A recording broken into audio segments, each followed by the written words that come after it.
There is a specific, almost electric moment in the dynamics with a narcissist. It's that instant when you, exhausted from trying to explain, trying to defend yourself, or begging for a shred of empathy, simply stop. You don't scream, you don't cry, you don't justify yourself. He throws out the usual bait, that veiled critique of your appearance, that sarcastic comment about your work, or that provocation designed to make you explode. And for the first time, he meets a wall of silence. Not a passive-aggressive silence, but the silence of indifference, the silence of someone who has figured out the game and decided to walk off the board. In that exact second, something shifts in the atmosphere. It's as if the oxygen is sucked out of the room. You can see, if you look closely into his eyes, a flash of something that rarely appears, genuine confusion mixed with a primal panic. Many women, come to me describing this phase with terror. They say, "It feels like I woke up a monster," or, "He got worse than ever when I started getting better." And that feeling is real. When the narcissist realizes the strings he used to manipulate you have been cut, he doesn't accept defeat and walk away. He enters a state of psychological emergency. Today we are going to understand exactly what happens in the mind, emotions, and actions of the narcissist when he loses control over you. We'll understand why the chaos ramps up before it stops, and most importantly, why this violent reaction is, in fact, the ultimate proof that you've taken your power back. My name is Lauren Mitchell. My purpose with this channel is to show you that the problem was never you, and more importantly, that you are not alone. If you still carry doubt, guilt, or confusion about what you lived through, look no further. My ebook is the only guide that brings together, in a deep and completely welcoming way, everything no one ever explained to you about narcissistic abuse. It will give you the clarity you've waited years for. Access my ebook and learn about the channel membership benefits through the link in the description of this video. Imagine a puppeteer. For years, or maybe decades, he moved his fingers and you danced. He pulled the guilt string, and you apologized. He pulled the insecurity string, and you bent over backward to please him. He pulled the fear of abandonment string, and you chased after him. The loss of control happens when he pulls the string and the puppet doesn't move. His arm makes the motion, the intention is there, but you remain static, just watching him. To the narcissist, this is a glitch in reality. It's a break in the matrix he built. At first, his reaction is one of disbelief. He's going to test the equipment. He's going to pull the string harder. This translates into upping the ante behavior. If before he made a biting comment, now he makes a direct accusation. If before he ignored your text for 2 hours, now he disappears for 3 days. He is testing the calibration. Is the button broken? Do I need to press harder? This is where you feel the pressure rise vertically. It's common for you to think, am I doing something wrong? Is the gray rock technique not working? He's getting more aggressive. This doubt is the remnant of his conditioning within you. What you are witnessing isn't strength. It is the beginning of an operational collapse.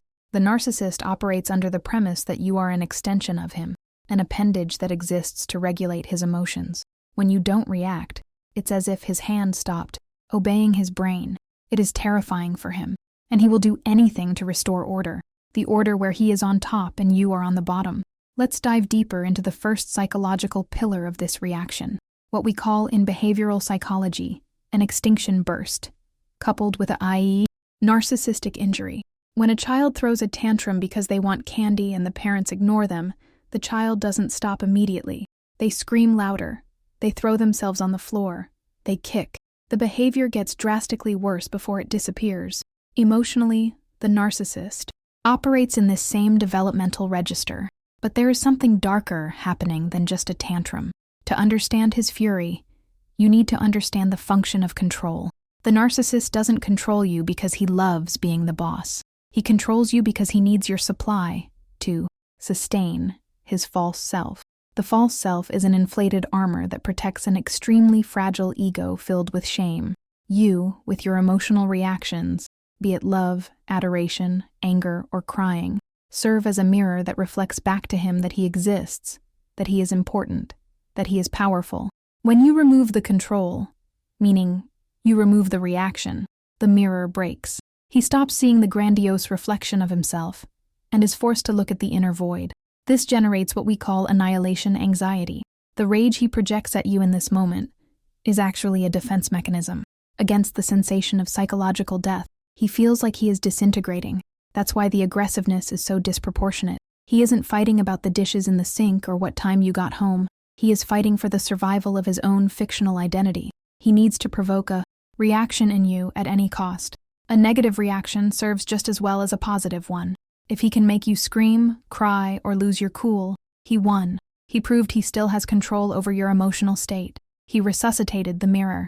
This is why, when they lose control, they poke at your deepest wounds, those insecurities you shared in moments of intimacy.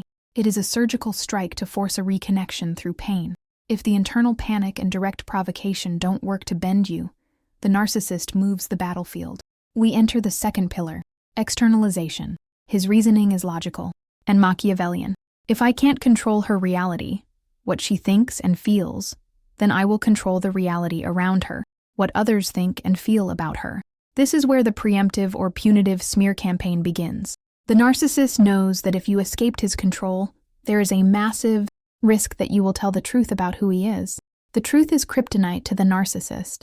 To protect himself, he needs to destroy your credibility before you even open your mouth. He starts planting seeds of doubt with mutual friends, family, and even at your workplace. The narrative usually flips the roles. I'm so worried about her. She's been so unstable lately. I tried everything to help, but she's having psychotic episodes. You have no idea what I go through at home. She's abusive. Notice the sophistication. He wears the mask of the concerned one, the martyr, the patient, man who suffers in silence. He projects onto you exactly what he is and what he does. This is pure projection. The goal here is twofold. First, to isolate you. If you lose your support network, you'll be weaker and more likely to return to his control. Second, to validate his own victimhood. He needs new mirrors, the so-called flying monkeys, who agree with him and say, "Wow, poor guy. She really is crazy." When he loses control over you, he tries to turn you into an island, surrounded by lies, so that the only bridge available leads back to him. The third pillar is the final attempt, to rewrite the script. The narcissist cannot live with ambiguity or loss. In his mind, he never loses. Either he wins, or he was wronged. Depending on the type of narcissist and how much supply he thinks he can still extract from you, he will take one of two extreme paths when he realizes coercion and defamation have failed. The first path is high-intensity hoovering. Suddenly the fury stops. The smear campaign takes a break. He shows up at your door, or in your inbox, transformed. He is the man you met at the beginning. He cries. He promises therapy. He says he had a spiritual epiphany. He uses the memory of good times as a weapon. I realized I can't live without you. No one understands me like you do. Don't be fooled. This isn't remorse. It's strategy. He is trying to suck you back into the cycle just to prove he can.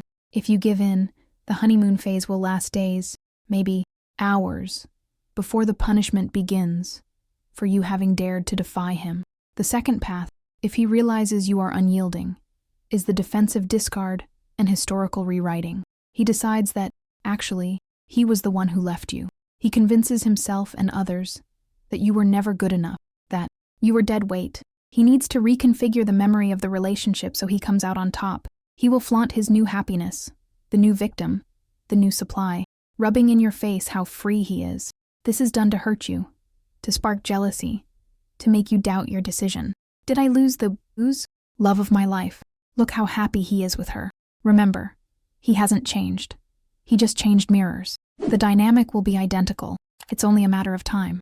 Knowing what he does when he loses control takes the power out of the element of surprise.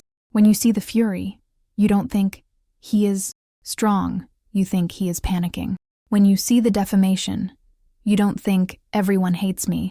You think, he is terrified of my truth. The erratic, cruel, and desperate behavior of the narcissist after the loss of control is not a sign that you should back down. On the contrary, it is the clearest sign that you hit the mark. It is the confirmation that you stopped being an object on his shelf and went back to being the protagonist of your life. What he fears most is not your hatred. Hatred is still a connection. What he fears most, and what truly destroys him, is your indifference. It's you moving on, building your life, reclaiming your joy, and treating his existence like an irrelevant footnote in your biography. Stay the course. The noise he's making now is the sound of the chains breaking. Let them make noise while you walk, in silence and with firmness, toward your freedom. Feel free to leave your story, your vent, or even a suggestion for the next video's theme in the comments below. Access the link in the description to check out my ebook and the channel membership benefits. Click the suggested video on the screen to stay with me. And remember, you are light. Never forget to shine.